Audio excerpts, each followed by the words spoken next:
move to my next dear friend, Mariham, that actually I met last year, exactly 1 year ago here in Esxence. She lost her wallet and it was a tough. Okay, so I'll let you introduce yourself and your concept and then we'll go on. Well, my name is Mariham Habashy. I'm the managing director of Cosmolux.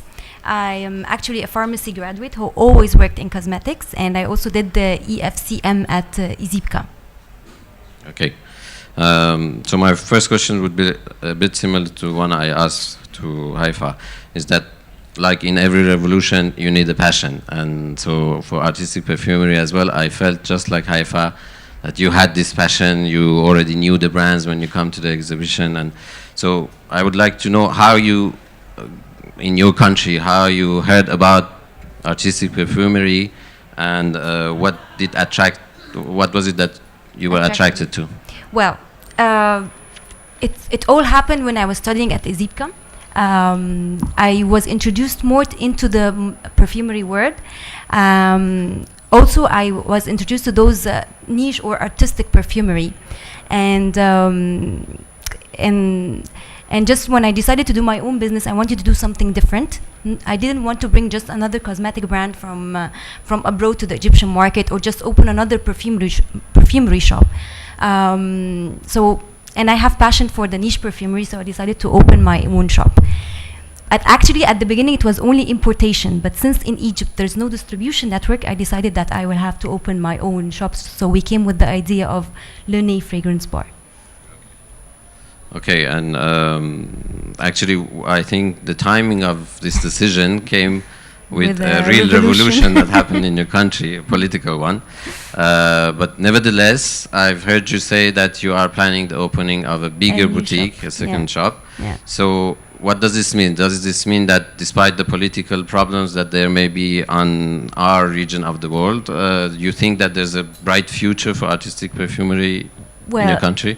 Yes, definitely. Otherwise, I wouldn't have opened a new shop. But you know, Ali, when we opened this, when I created this whole idea, I had also another challenge, not just the political situation, the challenge of actually introducing a new brand, a new concept in an Egyptian market, and convincing the consumer to buy perfumes of brands that they don't know with a higher price. At the same time, there was the revolution, and people had, you know, even if they had the money, they have cautious spending habits. This was even more challenge, but yet we had to take the risk and we just went with it.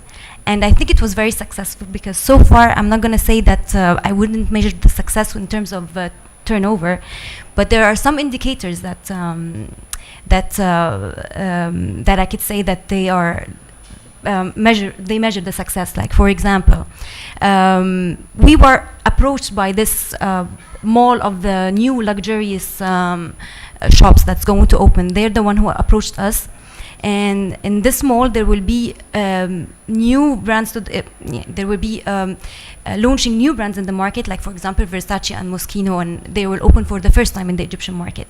And this is also a good indication of the potentiality of the Egyptian market, because otherwise those brands wouldn't invest in the Egyptian market if there was no potential. The other thing, there are other things, like for example, we were recommended by a website called Cairo 360, which is a critical online magazine, after 3 months as well. We were covered by, we had a lot of interviews, like with me personally and about the shop, and we had a lot of press coverage as well. And most importantly, it's the customer, the feedback by the customer. Like, we're having customer coming again to our shop, buying again the perfumes, and having customer coming from the other side of the city with all the traffic that we have in Cairo. This is also indication of that people are looking for something different, something new, and they also love the brands. Okay, thank you. So as I said, we noticed that there's still a lot to be done on each market for artistic perfumery. It's still going to be true. Yeah.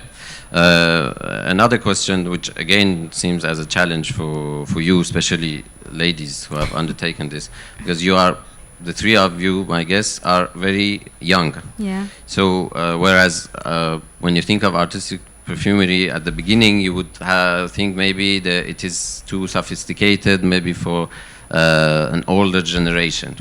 What does this mean in your country? What is the average age of the clients that you have? And do you think that artistic brands have to do some effort to attract a younger generation, or no? It's Yes, definitely the range is 30 plus. And I think it's a matter of when you're young, you don't have this. If you have money, you wouldn't spend it on perfumes. You need to have passion for something like that. So I think the average, there's no average. 30 plus until whatever. What do the brands have to do something like that? I think awareness and education, because in countries, I was just discussing with the girls, and it's in Egypt, it's not like in Saudi Arabia, for example, or the countries from the Gulf. In Egypt, nobody has an education about perfumes. They don't know what is a top, hard, bottom note. They don't know anything about the ingredients. So if you start educating people at a younger age, like for kids for schools or workshops or whatever, something like that, this would help so much. Maybe it's not going to help in the near future, but it's something that we could work on with the brands. Okay, excellent. One last question, since we're talking about this education stuff like that. I think that in your family you are also involved in some accommodation, hotel business, Yeah. and so maybe if one day we were due to do an exhibition for artistic perfumery in the Middle East, Egypt would be a very nice destination. Yes. Would you or your family be happy to help organizing such an event? Of course. Egypt is a beautiful country, and we have so many destinations other than Cairo. And if you just decide something like that, I'll be more than happy to help you organizing everything, and everybody is welcomed over there, of course. And do something that an Iranian can get a visa to come to Egypt. Well, everybody could come except you, Ali, probably. Okay, I will ask Joanne Hopefully to things join. will be better politically. Okay, thank you very much, Mariham. Is there anything you would like to add yourself? Thank you.